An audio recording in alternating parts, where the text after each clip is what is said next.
It's your man Aqua. You know what I'm saying? I'm feeling good today. You know what I'm saying? Welcome back to my channel. This is Sadler Ward. We are in Sadler Sector. I show y'all a little bit more of my house every day. You know, it gets eclectic. We get it popping. So, little Gary Basement action. I'm an art aficionado. If you send me art, don't, never mind. Listen, that's a stash. That's a retina. You know what I'm saying? And there's a little bit of mine on the top. You need that. Oh. Wait, one more. That's mine. Alright. So today's joint is what? Ready Player One. What a hot joint. I'm not gonna do the whole review like this. Y'all see my real microphone here. That's my signature mic. Calling all cards. You know what I'm saying? We got an APB on an underwater MC. Check me out. This is Ready Player One review. Spoiler free. Alright, y'all. So basically, man, Ready Player One was a dope, book. A lot of people enjoyed the book. And basically what they did was take a lot of cool 80s cross references. You know what I'm saying? I never read the book, but a lot of people have, obviously, because, it's a hit. Basically, this movie was directed by Steven Spielberg, and we haven't seen anything from Steven Spielberg in a while of this magnitude. Had great anticipation, had great energy. You know what I'm saying? It seems like it's going to be a fan favorite, and my first prediction is that they're going to make a lot of money with this movie. Why? Because basically people enjoy reliving the past. The music is from the past. The imagery is from the past, and yet the conceptualization is everything new, man. People who not nostalgic, man.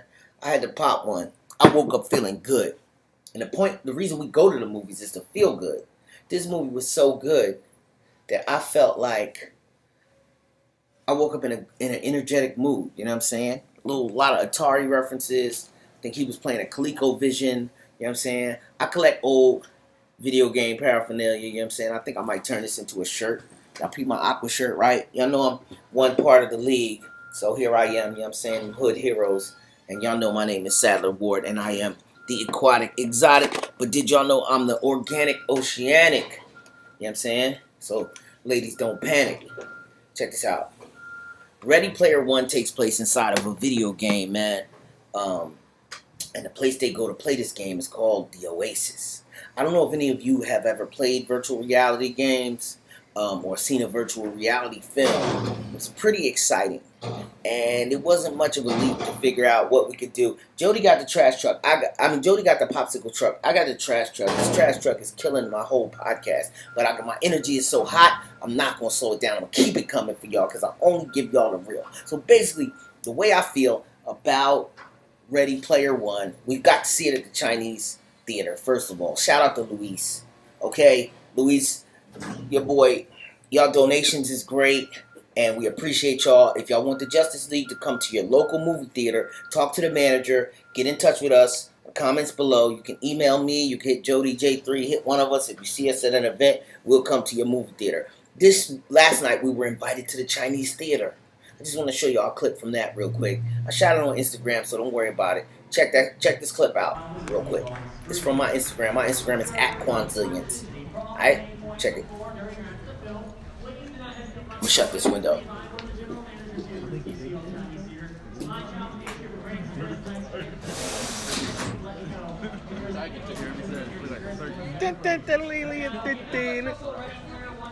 It's beautiful though. It is beautiful, ain't it? Yeah, I ain't never been in here, bro. What up, E? What up, y'all? It's too dark to see. So don't put the camera on me. Chocolate E over here. What up, y'all? It's probably too dark to see me. I'm Casper, the hood ghost. There we go. What up, y'all, man? We up in here. They have a host. Yeah, that's how the fellas get down. You know what I'm saying? So that was a clip from the theater, man. But before, now that you've seen the mic and you've seen the awesome video games that I like from earlier days, I like to collect these, man.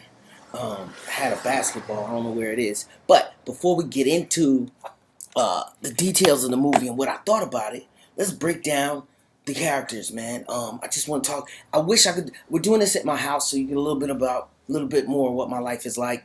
You know what I mean? But what I want to talk to you about for a sec is that if I could do it anywhere in LA, I would do this review from Club 82. Club 82 is a arcade club. They have a bar with like 40, 50 video games in there, man. All the ones that are in Ready Player One, Joust, you know what I'm saying? So like Ready Player One is like Wreck-It Ralph for grown-ups. You know what I'm saying? Lots of cool cross references, man.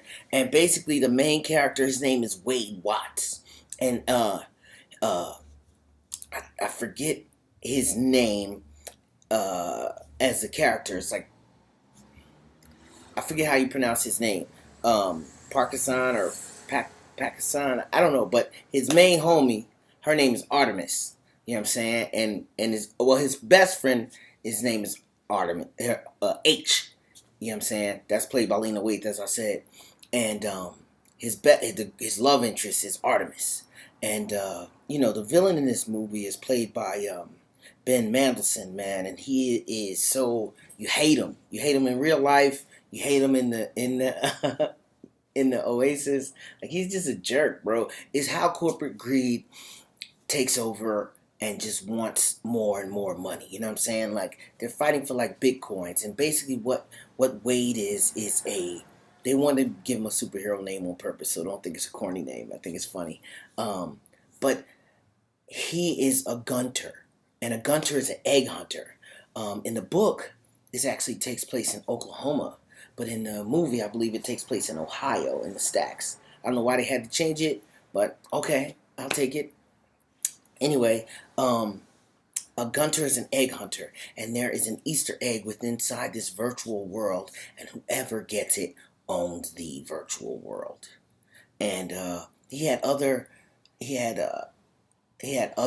key friends that just kind of came out of nowhere. We weren't really properly introduced to them, but that's cool, because when you have a movie that's over 2 hours long, based on a book, a best-selling book, you know what I'm saying? I think the book came out in like 2010, and it took them this long to get to a point to make a movie, and it pays off great. Some of the scenes were lost, like some of the Dungeons and Dragons scenes, some of the joust scenes from the book weren't in the movie. You can't put everything in the movie. I understand that. It's hard for me to understand that, but it's a different experience, and this experience is spot on. That 101 logo, 101 is the corporate greed that are busy trying to control the Oasis. Whoever gets this Easter egg owns that world. So if a corporate company can control that, they'll own the world. So they're going at it systematically. They have lawyers and geniuses and fact checkers and trivia people and video game experts all working to try and find this video.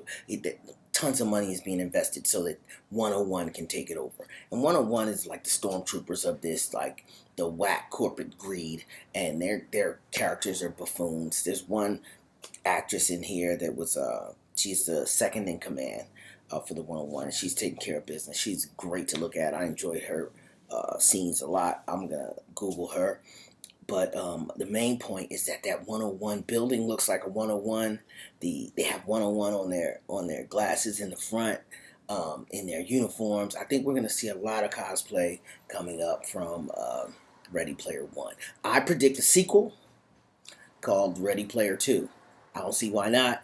I think they can get right back in here. I think when in the movie there's a point where this is not a spoiler, where he gets a quarter. And I'm like, yo, quarters were important in the 80s. I bet you that quarter is going to be important. Now, I'm not going to say whether it was important or not, but at the end of the movie, they say that somebody's salary is only a quarter. And I think that's going to play into the sequel being called Ready Player 2. So I am your one-up.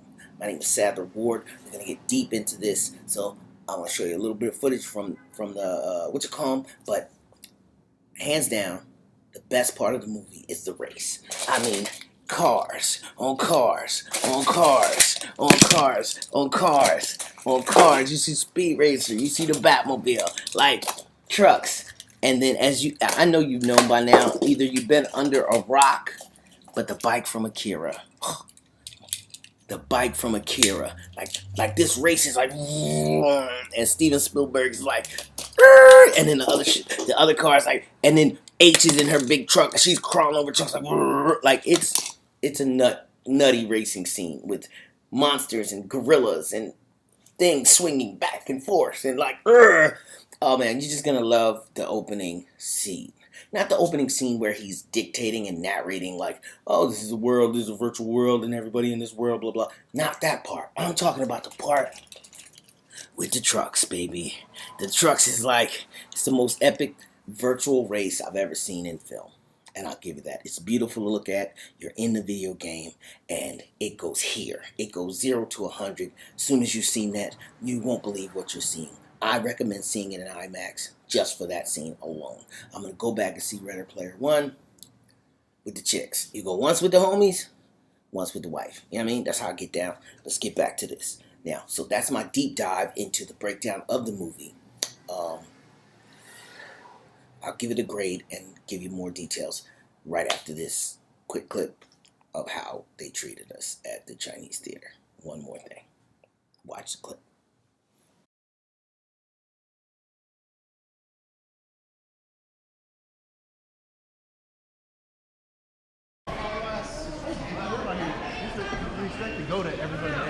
What up, y'all? How y'all doing? You know what I mean? It's your boy Green Arrow, aka E.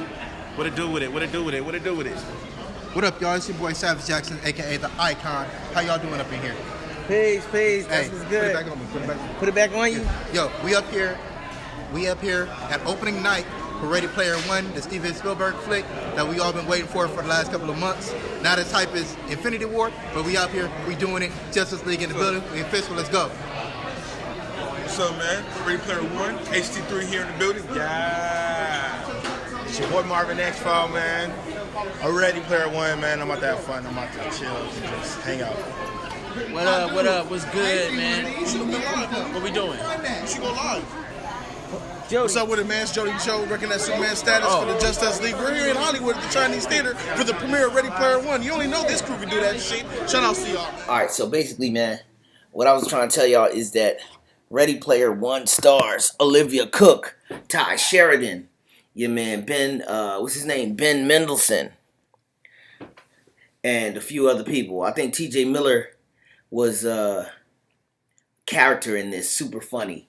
I'm assuming T.J. Miller must have been, oh man.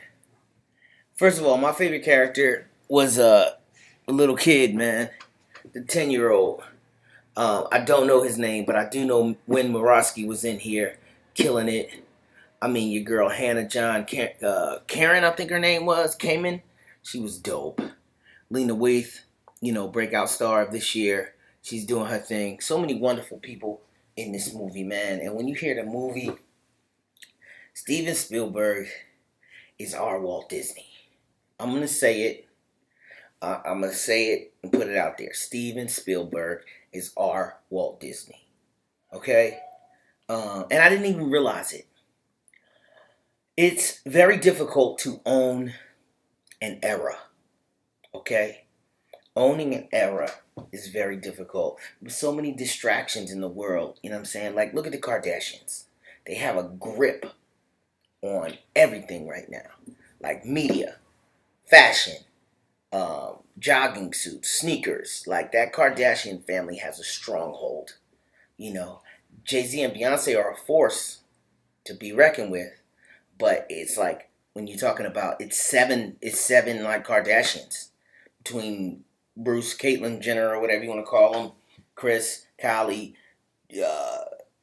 Courtney, my favorite. They all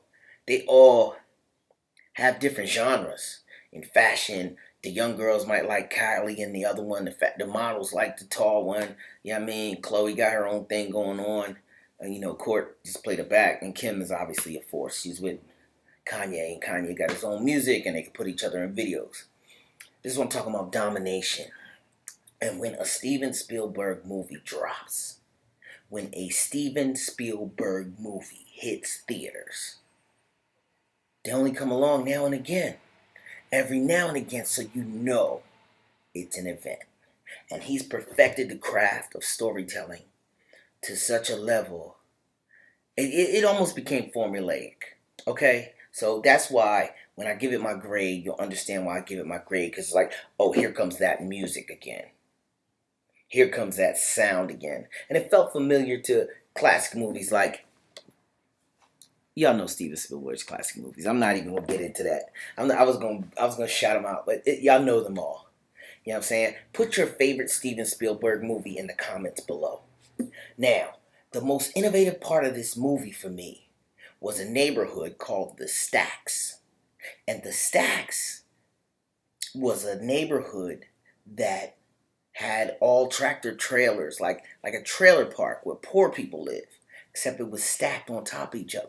And it's not a bad idea. Like, why not just take a trailer park, a trailer, and put it on top of another trailer, and put it on top of another trailer, put it on top of another trailer. It was strapped 10 high, 5 high, 12 high. It was like Jenga. So if you blow up the bottom when all the buildings could fall, for real. But it looked fly because it didn't take up much real estate. Like, it was horrible. Who would want to live there? But as far as a creative standpoint, visual gold. Epicness. Okay? I think that it was super creative. He slid down a pole and stepped on somebody else's houses, then slid down a sliding board, then swung from a chain. Like, he had to go down like 8 different people's houses to get to the ground. You know what I'm saying? And he had an abandoned trailer somewhere where he would do his VR. He had an abusive stepdad. It was like 8 Mile for video gamers. His mom was off. You know what I'm saying? And it takes place in a world where people are consumed with virtual reality and video games. Not just kids, but adults, everybody. That's all anybody cares about. That was kind of interesting to watch. Now, the main thing I wanted to share with you about this movie was that it takes place in the future. I don't even think he was born for another 20 years.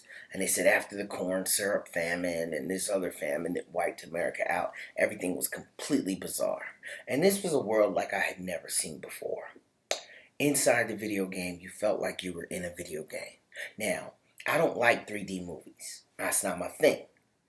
IMAX is cool. But courtesy of Luis and the manager at the TLC Chinese Theater, I think his name is Levi. I'll put it in the comments. Now, I just want to extend a thank you to the Chinese Theater for hosting us, the Just Us League. They took us upstairs, gave us a tour of the place. It's a beautiful venue. If you're in Los Angeles, make sure you check out the TCL Chinese Theater, formerly known as the Gram. The man, it's changed owners several times. And TCL stands for the Creative Life. So 2 or 3 producers got together and purchased this place. And it is a Hollywood staple. The place is beautiful. I think the room we were in might have seat 1,000 to 1,500 people. And the Justice League will be going back there for a few movies in the future. We may be giving away tickets there on Jody's Corner and on at J3 Entertainment. If you're watching YouTube, make sure to subscribe to those videos as well. Those are the bros, you know what I'm saying? And those bros put their work in. We do great movie reviews. Lena Waithe played Aech. You know what I mean? And Aech was a character. I think everybody knows Lena Waithe is in it. But in the book, you don't know who Aech is. It's a big reveal. You hear this voice like this, hey, what's up, blah, blah, blah. And throughout the movie, you think Aech is one way and Aech is another way. It's a big reveal. I thought it was the letter H, but it's Aech. Because I'm like, how do you get the gamer name H? You know what I mean? But there's some little fly spelling stuff that people do. So Aech is burly and brusky, and Aech is the main character's best friend. Now, the main character, like I said, who plays Olivia Cook's love interest, he's just regular kid, geeky, outside gamers, but what makes him special is his knack for detail. The fact that he worships the ground that creator has walked on. The creator's name is Holiday. Okay, so Holiday is this eccentric gamer, and they've been in love with games since they could first play them. Like, I've been in love with games since I could first play them. Oh, as a matter of fact, I rocked the belt for y'all. Hold on. Let me take a screenshot right now before I forget.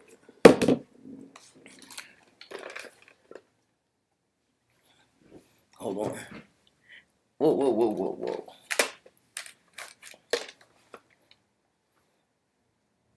How do I do it? How do I do the screenshot? I need the belt. All right. Ooh, there we go. Here we go. That's a cover. That's the cover. No, wait, the cover. Ooh, that's the cover. Click. Chick. Ready Player One. Review. Tight. Alright. Now we got that out the way. We just having fun, man. I hope I'm not taking too long. I'll break this down for y'all, man. This gamer, he has an abusive dad. They borrowing gloves. They poor as hell. Alright? They trying to get out the hood. And he loves the game. Not only does he love the game, he loves the sport. And this big corporate company is trying to take over the video game industry. And there's an Easter egg hidden in the oasis somewhere. But it's a secret room, and you got to figure out, you got to get 3 keys in order to master getting into the main place. And once those 3 keys are got, then you have to win the final Easter egg. The problem with this is that there's a scoreboard, and I don't really understand how the people that didn't have 3 keys can get to the end. But basically, TJ Miller has holes in his chest. And if somebody can cosplay this chest that he has, oh, he's such an evil character. He looks like Skeletor a little bit, but a troll face. And then you look at his chest, and it's a complete skull, and you can see straight through his chest.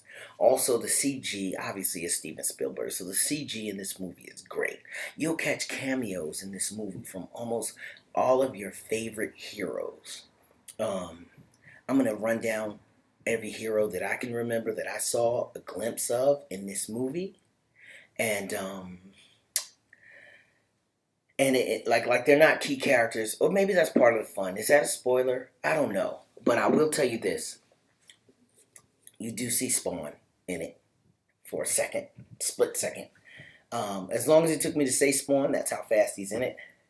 You do see King Kong, and it's a glimpse of some of your favorite characters. Now, the villain kind of looks like Superman. They don't say it's Superman, even though it's Warner Brothers. He looks a lot like Superman. He's got blue eyes. He's got the little curly Q. You know what I mean? Shout out to Superman status. You know what I'm saying? But a key thing when putting this movie together based on reviews that I've seen is that Steven Spielberg did not want to touch any of his past movies. Now, this movie is filled with 80s and 90s references, from Mortal Kombat to Legend of Zelda to Atari 2600. Okay? So, with that being said, I don't know how, even Rubik's Cube is in this movie. So I don't know how you can cross-reference all this stuff, and he didn't want any of his old movies cross-references. So you won't get any of the Raiders of the Lost Ark. You won't get any Steven Spielberg movies from the past. You know what I'm saying? No E.T. references, nothing. Only E.T. reference you get is Amblin Entertainment in the beginning. And now they put a cape on the kid. I don't remember it being a cape on the kid before, but he's flying the bike across the moon. Alright, I'll take it, man. But if you're trying to make an 80s, 90s reference movie and not reference any of Steven Spielberg's movies, it's like trying to fight a fist fight with your hand behind your back, bro. Every time one of the writer-producers was like, oh, we should throw this in, they had to pull a lot of stuff out of the book that was in the book, from what I understand. Every time they try to throw this in or throw that in, they couldn't, because Steven be like, I did that already. Remember, I don't want any of... He didn't want it to be about him. Steven Spielberg could easily have just, Worship me, worship me. He could have really, really just bigged himself up throughout the whole movie with all of his cross references. And thanks to Jody Joe and J3 Entertainment, we have exceptional lighting. Let's see if this lighting works better.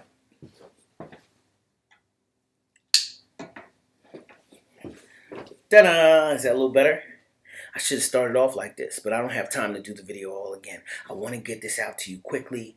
All my Aqua fans, I wanted to tell y'all guys what I think of the movie before it gets too late in the day and before I run out of space on my battery. So basically, I think that the story's a good story. It's solid. It starts off strong, but there's parts in the middle that lag. And it's not because the storytelling isn't great. This is a long movie, and it doesn't feel long, like you're engaged. But they start off, boom, boom, boom. It's a boxer that hits you so hard that them little last punches by the 10th round,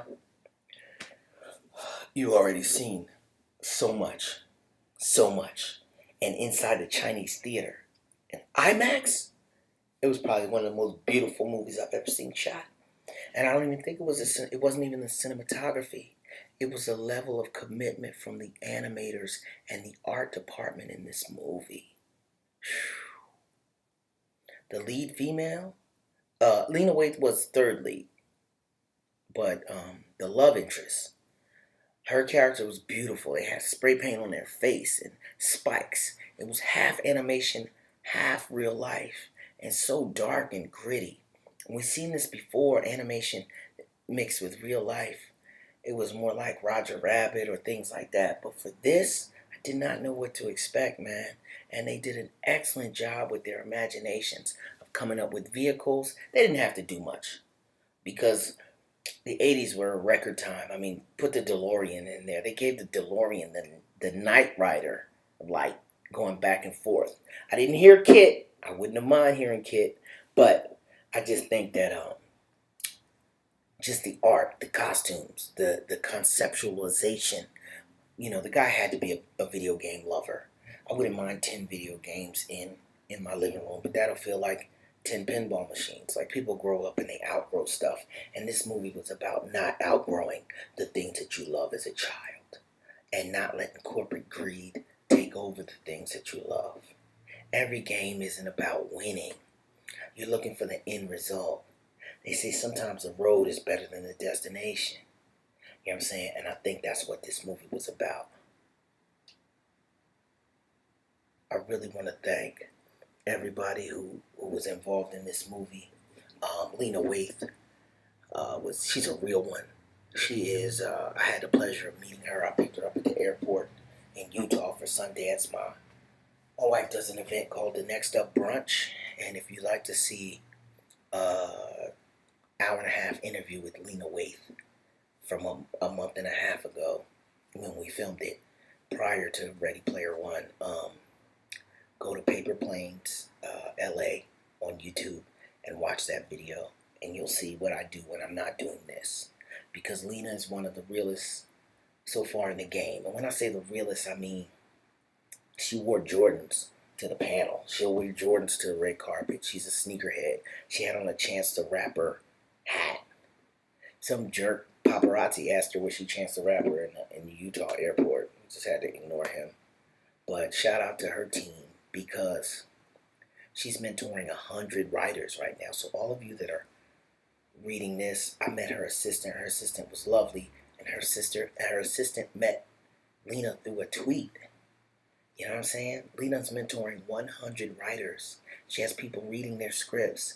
And those scripts, if it's a top script out of her little mentor group, she's going to get that film made while she has the power. She's on the cover of Vanity Fair next month. And I saw the cover already because I follow her on Twitter. I think it's at Lena Waithe. But the fact that she agreed to do this event for my wife, and then the week later she won an Emmy for Master of None for the Thanksgiving episode. If you've never seen that, you want to see some good TV, watch Master of None Thanksgiving episode starring Aziz Azar. Lena plays Aziz's best friend who comes out the closet. She's a female. So, and it's about her dealing with that in a black household on Thanksgiving in front of her family. And it's hilarious. And they have some great shots. Okay, so Lena's a writer. She's not an actor. Okay, well, now she is an actor. But she worked on Dear White People. She comes from the evolution of YouTube, shooting stuff on cell phones. And now she's in a freaking Steven Spielberg movie. As a writer, she started off. So any of you out there, you could be on the cover of Vanity Fair. You could be on the cover of Sports Illustrated. She's proof that it can happen. She did an excellent job as a writer. She did an excellent job as an actor. Her character was more friendly than I expect her. When you get this interview with her, you'll see how real she is because she grew up in front of the TV like this. Like the writer of Ready Player One was absorbed in video games, Lena was absorbed in TV. I Love Lucy. What's happening? What's happening now? Different Strokes. You know, The Jeffersons, Love Boat, Pokemon. You name it, she watched it. She Loving Basketball, one of her favorite movies. She has a lot of great references that you should hear about. And her aunt, as a child, made her watch every movie that was made in Chicago. Like this movie was made where you live. You know what I'm saying? Like you can make a movie too. It's important for us to talk to our young people and make sure they understand the power of imagination. Because with your imagination, you can get anything you want out here. Ideas are congruent. So somebody else is going to have that idea. So there is some urgency. If you ever watch a Tupac movie, Tupac wanted to get stuff out fast. I have a bazillion $1 million ideas. I have $1 million ideas. And it's impossible for me to get them out as quickly as hard as I work. Somebody else is working harder on one of those other ideas that I'm not sleeping on. So if you have an idea, pick a baby and raise it. Let it go out into the world and then move on, pick another one. Your ideas are your foster children. If you don't take care of them, somebody else will, and they'll get that check.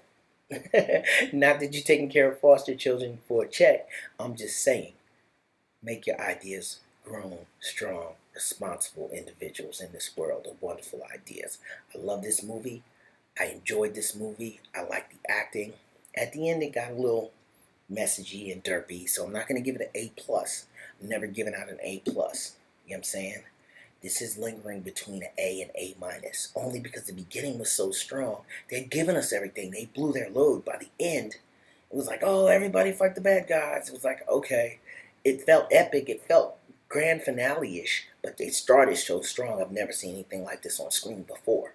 So they started so strong that you couldn't keep that level up without repeating the same ideas. You'd have to bring in a whole new creative team that was just as creative as the first team that started off and top themselves. And that's not always easy to do, but this movie is great. Take your kids. If you're a video game lover, you're going to enjoy this.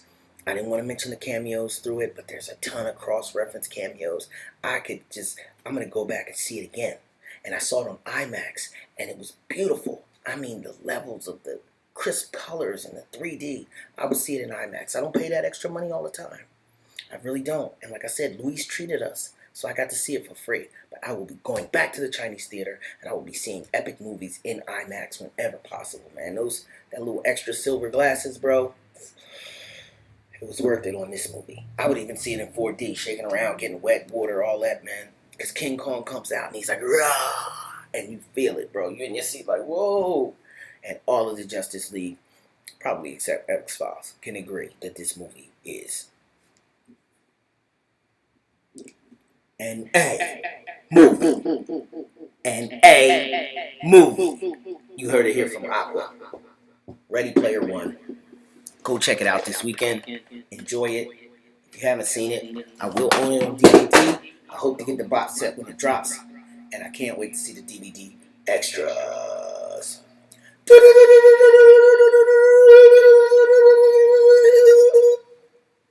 Out.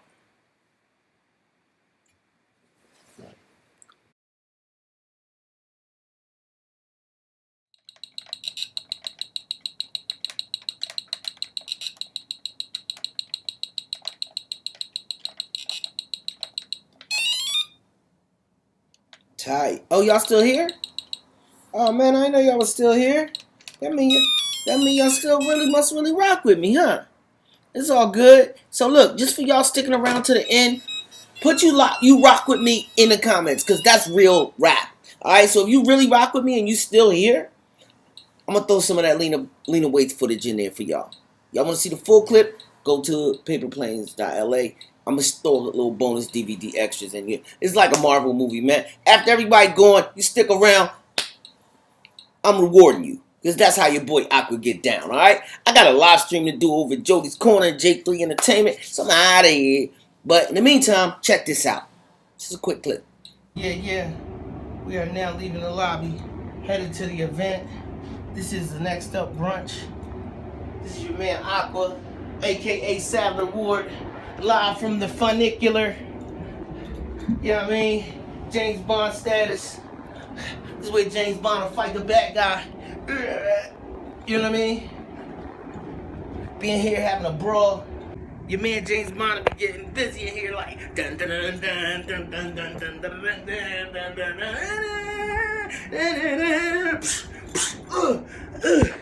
And then the dude with the gold teeth will be like, and then James Bond will be like, pull out a watch and have a laser cutter in his watch, and he'll be like, and hit the glass out, throw the dude out the window, and he go rolling down. Boom, boom, boom, boom, boom, boom, boom, boom. That's how Sadler. I should write the next James Bond, y'all. You know what I mean? So, that's about it. They go to the hotel, pulling up. They got an outdoor pool. I'll probably go swimming for y'all in the water. The water is like 90 degrees. So as long as you keep your body under the water, I'm gonna catch a pneumonia, ain't I? I know. It's gonna be fun though. A quick mention that this year, we've invited 2 emerging filmmakers who have a virtual reality short film focusing on women of color, titled Ocean, which you can all experience in the next room following the brunch. The production is passionate about telling cross-cultural stories.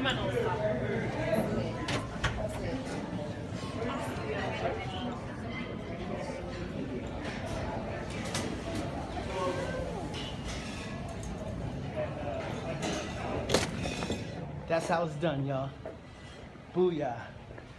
Check out the pool. So this weekend, these rooms are $5,000 a night with a 5-night minimum. I don't know who the hell staying here, but bruh, 5 G's with a 5 G's a night with a 5-night minimum. Not your boy. Even if I had it, I wouldn't do it. Nah.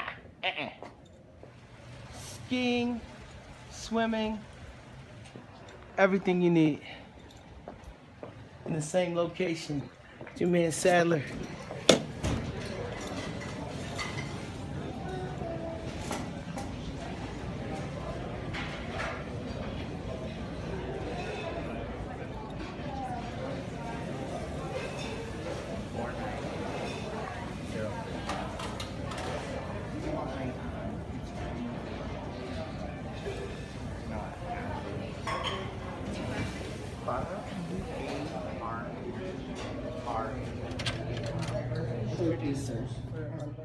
And Martin and Living Single and Cosby Show and all that kind of stuff. That's when I realized, oh, whatever this is, I want to be a part of it. And it's so interesting. And I don't know what it is. Maybe it's the Chicago in me. Maybe it's my Southern roots. But I just really never knew what a plan B was, or like, oh, this is gonna be it. It's just sort of like, this is my dream. This is the goal. I'm gonna say it, and the universe is gonna bend to my will. Mm-hmm. Yes.